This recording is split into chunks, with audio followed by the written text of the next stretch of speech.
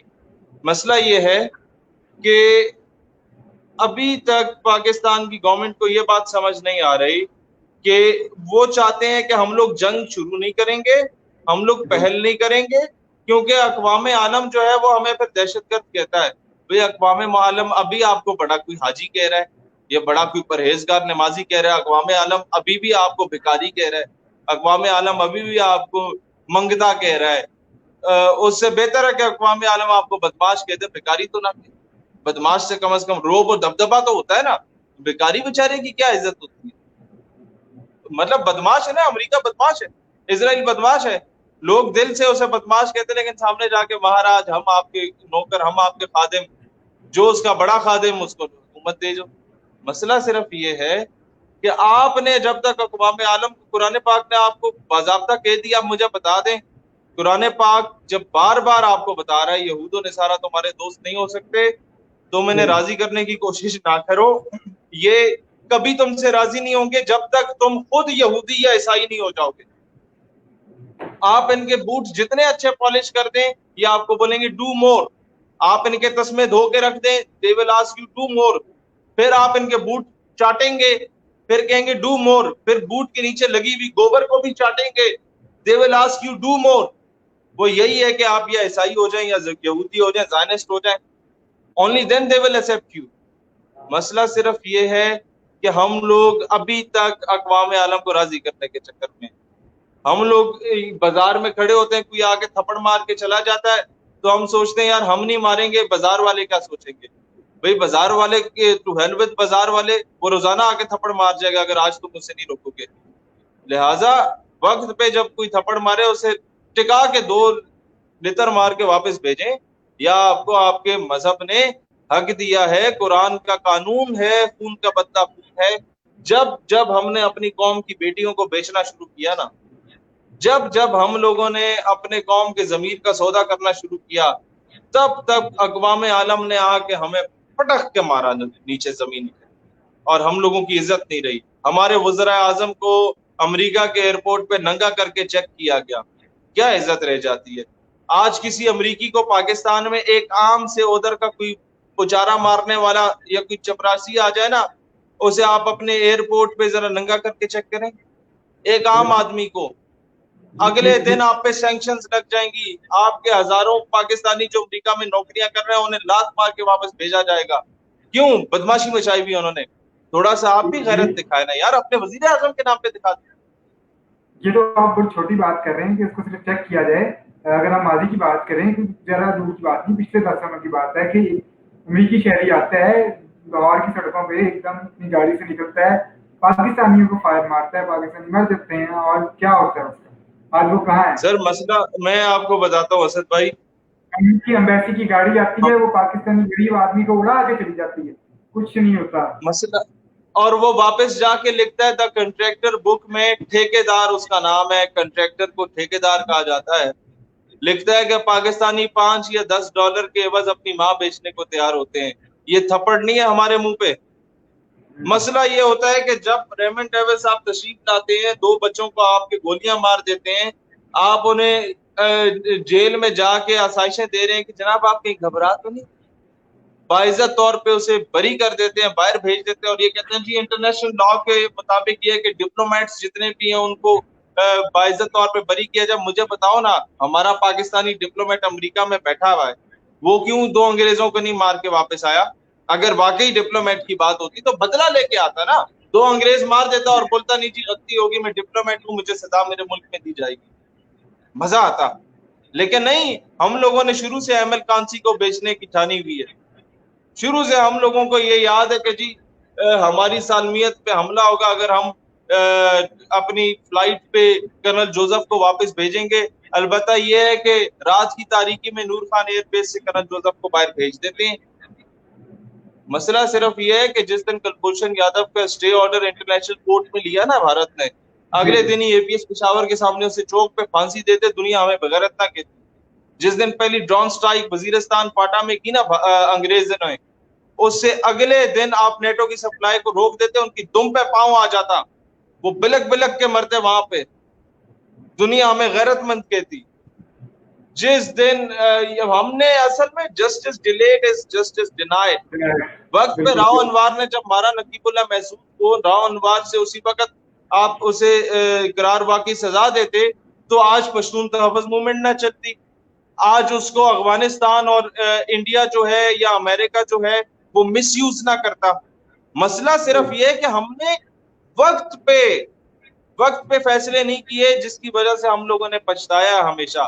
اور پھر مسئلہ یہ ہوتا ہے کہ جب ہم جیسے لوگ آ کے سمجھاتے ہیں, ان کی منتیں کرتے ہیں کہ جناب اپنے شہری ہیں, ان پہ ڈنڈا نہ چلاؤ, دہشت گرد کو نہ مارو, دہشت گرد کی ماں کو مارو جس کی کوکھ سے دہشت گردی جنم دے رہی ہے. اس دہشت گرد کو کیوں مار رہے ہو جس کے گھر پہ 2 وقت کی روٹی نہیں ہے اور وہ لینڈ مائن لگانے کے چکر میں ہے. اس کو پیسے دینے والے جو سوئٹزرلینڈ اور دبئی میں اور بھارت میں بیٹھے ہوئے ہیں, جو ازائلم لے کے باہر دفع ہوئے ہیں, ان کے کسی خاندان والے کو پکڑ کے 2 لتر مارو, فوراً واپس آئیں گے. انہیں مارو نہیں, انہیں نہیں ماریں گے, امریکہ ناراض ہوتا ہے. انہیں نہیں ماریں گے جناب یہ عالمی طاقتیں کون سی طاقتیں ہیں, امریکہ یا اسرائیل ہے, کون سی طاقت؟ یہ کب تک بوٹ پالش کرتے رہو گے؟ وہ تو یوز کر رہے ہیں, ان کو تو مفت کا بندہ مل گیا, جہاں پر انہیں ایک دہشت گرد پہ کروڑوں روپے لگانے ہوتے تھے وہاں وہ ٹوٹل 10,000 روپے لگا رہے ہیں, اور کہتے ہیں یار تمہارے پاس مرنا تم نے ویسے ہی ہے, کم از کم تمہارے بچوں کو 2 وقت کی روٹی مل جائے گی, جا کے ادھر پھاٹاؤ. تو اس سے بہتر نہیں ہے کہ جب آپ کے پاس ثبوت ہے, آپ کو پتا ہے کہ کون الو کے پٹھے ہیں جو ان دہشت گردوں کو سپانسر کر رہے ہیں, آپ ان سے بدلہ لینے کے لیے خالصتان موومنٹ نہیں چلوا سکتے. آپ ان سے بدلہ لینے کے لیے تلنگانہ موومنٹ, آسام موومنٹ, حیدرآباد دکن کی موومنٹ, جوناگڑھ کی موومنٹ, انڈیا میں 200 کے قریب تو چھوٹی سیپریٹسٹ موومنٹ ہے اور 37 کے قریب بڑی سیپریٹسٹ موومنٹس ہیں, وہ آپ کی طرف دیکھ رہی ہیں, آپ کچھ کر ہی نہیں رہے.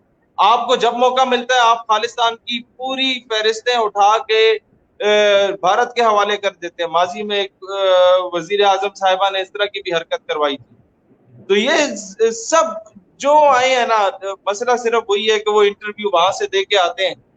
جس نے اس عہدے پہ بیٹھنا ہوتا ہے یا ایک اور عہدے پہ یا کسی بھی عہدے پہ, وہ پہلے وہاں انٹرویو دے کے آتا ہے, یہاں آ کے ترجمان ہو جاتا ہے. میری سمجھ سے باہر آتا ہے. اب ہیلری کلنٹن خود کہتی ہے کہ ایک مذہبی اسکالر میرے پاس آیا اور انہوں نے کہا مجھے پاکستان کو وزیر اعظم بنا دو. اب وہ گئے یا نہ گئے یہ ایک الگ بات ہے, لیکن ہیلری کلنٹن نے یہ تو بتا دیا نا کہ جو بھی بنتا ہے اسے ہم ہی بناتے ہیں. تو جب تک یہ سسٹم چینج نہیں ہوگا, میں جو باتیں کر رہا ہوں اس پہ پتہ نہیں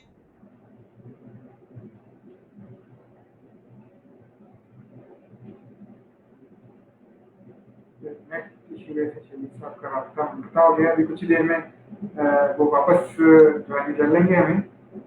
مسئلہ یہی کچھ دیر میں شہید سیاسی میں واپس جوائن کریں, واپس آ چکے ہیں. سوری وہ کال آ گئی تھی. اچھا مسئلہ یہی ہے اسد بھائی کہ گود وہی ہوتی ہے, بس بیٹھنے والا ہر 5 سال کے بعد تبدیل ہوتا رہتا ہے, اور جب اس کا دل بھر جاتا ہے وہ کسی اور کو بٹھانے کے لیے تشریف لے آتا ہے. ہمارے بوٹ وہی ہوتے ہیں, پالش کرنے والا تبدیل ہوتا ہے. ہمارا ملک تب تک اس کی تقدیر نہیں بدل سکتی جب تک, اقبال رحمت اللہ علیہ نے کہا تھا کہ نگاہ فقر میں شان سکندری کیا ہے, فراز کی جو گدا ہو وہ کیسری کیا ہے. فلک نے ان کو عطا کی ہے خواجگی کے جنے, بڑے بڑے پیر فقیر خواجے مہاراجے. فلک نے ان کو عطا کی ہے خواجگی کے جنہیں, خبر نہیں روش بندہ پروری کیا ہے. انہیں پتہ ہی نہیں ہے بندہ پروری کیا ہے. وہ خود کو ریلیٹ کر رہے ہیں خواجہ غریب نواز, خواجہ معین الدین چشتی اجمیری رحمۃ اللہ علیہ جیسی ہستیوں سے, اور غریب نواز بن کے بیٹھے ہوئے ادھر اور لوگوں سے چندے وصول کر رہے ہیں. کہاں خواجہ معین الدین چشتی اجمیری, کہاں داتا علی اجمیری رحمۃ اللہ علیہ, کہاں بابا فرید الدین گنج شکر رحمۃ اللہ علیہ, کہاں غوث اعظم جیلانی رحمۃ اللہ علیہ, اور کہاں دور حاضر کے یہ منگتے تھنگتے ساری زندگی حضور کے نام پہ کھا کے, اور جب ختم نبوت کے دفاع کی بات آتی تو چپیوں میں بڑے ہوئے ہوتے ہیں. ان کے بارے میں اقبال نے کہا تھا کہ فلک نے ان کو عطا کی ہے خواجگی کے جنہیں, خبر نہیں روش بندہ پروری کیا ہے. اور بتوں سے تجھ کو امیدی خدا سے نو امیدی. یہ بات ہے ہمارے حکام بالا کے لیے. بتوں سے تجھ کو امیدی خدا سے نو امیدی. یہ IMF, یہ ورلڈ بینک, یہ امریکہ, یہ برطانیہ, یہ جرمنی, یہ فرانس, ان کے گٹوں میں بیٹھ کے کشمیر کی بھیک مانگنا. بتوں سے تجھ کو امیدی خدا سے نو امیدی. مجھے بتا تو صحیح اور کافری کیا ہے. میں سمجھتا ہوں جب تک ہم لوگ یہ چیز اقبال کے میسج کو, اقبال کو تو بھلا دیا نا, اب ہمیں وہ تھرڈ کلاس شاعر اچھے لگتے ہیں جو لوگوں خواتین بیچاری کے آگے کسی کے ہونٹوں کی تعریف کرتی, کسی کے جناب گال کی تعریف کرتی. وہی تعریف اگر ان کی بہن کی کوئی کر جائے تو ان کو آگ لگ جاتی ہے. ایسے شعراء ہمیں پسند آنا شروع ہو گئے ہیں جو پورا آپ کو وہ سٹی سکین کر کے دے دیتے ہیں خاتون کا. لیکن اقبال رحمت اللہ علیہ جو آپ کی روح کو جھنجھوڑ کے زندہ کرنے کی کوشش کرتے ہیں وہ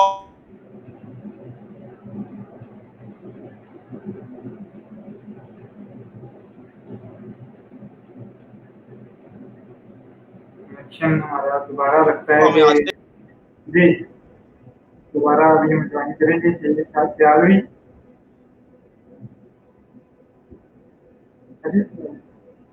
صحیح سن پا رہے ہیں آپ مجھے؟ صحیح بھائی سن پا رہے ہیں آپ؟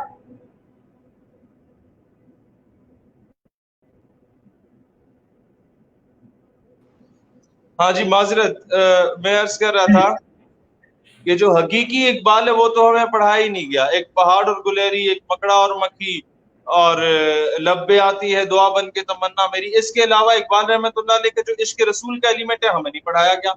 جو اقبال رحمت اللہ علیہ کا غیرت کا ایلیمنٹ ہے, مرد حر محکم سے برتے لا تخف, ماں بمیدہ سر بجیب او سر بکف, کہ میں سر جیب میں لے کے پھر رہا ہوتا, لیکن مرد حر, مرد کلندر, وہ درویش, وہ مجاہد جہادی, وہ سر بکف پھر رہا ہوتا ہے. کیوں؟ فرق کیا ہے ہم میں بحیثیت امت؟ جتنے یہ بڑے بڑے حکمران ہیں ان میں اور جہادی میں کیا فرق ہے؟ کہتے ہیں فرق یہ ہے ماں کلیسا دوست ماں مسجد فروش. یہ بڑے بڑے جو حاکم وقت بنے بیٹھے ہیں نا امت کے, یہ کلیساؤں کے دوست بن گئے اور ماں مسجد فروش, مسجد بیچنے والے بن گئے. اور وہ مرد حر, مرد مجاہد, اقبال کہتے ہیں ماں کلیسا دوست ماں مسجد فروش, اوز دست مصطفیٰ پیمانہ نوش. کہ ہم جب رات کی تاریکی میں خواب غفلت سے بیدار ہونے کو سوچنے کو بھی تیار نہیں ہوتے, اس مرد حر کو اس وقت رات کی تاریکی میں بھی اجالے ہو جاتے ہیں اور بارگاہ مصطفی سے پیمانے آ جاتے ہیں. تو وہ وہی بات ہے کہ یہ طیبہ سے منگائی جاتی ہے, سینوں میں چھپائی جاتی ہے, یہ عشق کی میں ساغر سے نہیں, یہ نظروں سے پلائی جاتی ہے. یہ جب تک وہ مرد مجاہد اقبال کا جو تھا وہ ہمارے اندر بیدار نہ کیا جائے, ہم لوگ اسی طریقے سے کبھی اس کی چاپلوسی کریں گے, پھر سمجھیں گے کہ نہیں اس کی نہیں, اب وہ بڑا بن گیا اس کی چاپلوسی کر لیں.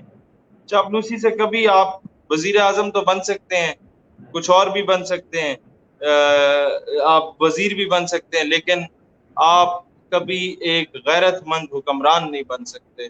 میں اس قوم سے بھی یہ کہوں گا کہ شارٹ کٹ لگانا چھوڑو, محنت کرو, عوام کے دل میں اپنی جگہ بناؤ. ایسا بنو کہ ایک مزدور آپ سے پیار کرے, دیہڑی دار آپ سے پیار کرے. آپ اس کو نوکری نہیں لگوا کے دے سکتے, آپ کے اختیار میں نہیں ہے. آپ اپنے اچھے اخلاق سے اس کو مائل کرو. آپ اس سے ملو تو دونوں ہاتھوں سے ملو, اسے دو انگلیوں سے نہ ملو. آپ اس کے ساتھ زمین پہ بیٹھنا سیکھو, آپ اس کے ساتھ اس سے گپ شپ لگانا سیکھو. یہ نہیں کہ یہ میرے لیول کا نہیں ہے. بھئی تمہاری کیا اوقات, تمہارا کیا لیول؟ کسی بڑے گھر امیر زادے کے گھر میں پیدا ہو گئے ہو تو اس میں تمہارا کیا کام ہے, کمال ہے؟ وہ مزدور کا بچہ جو بیچارہ باہر پیسے مانگ رہا ہوتا ہے, وہ پٹھان کا بچہ, وہ تم سے زیادہ خوبصورت ہے.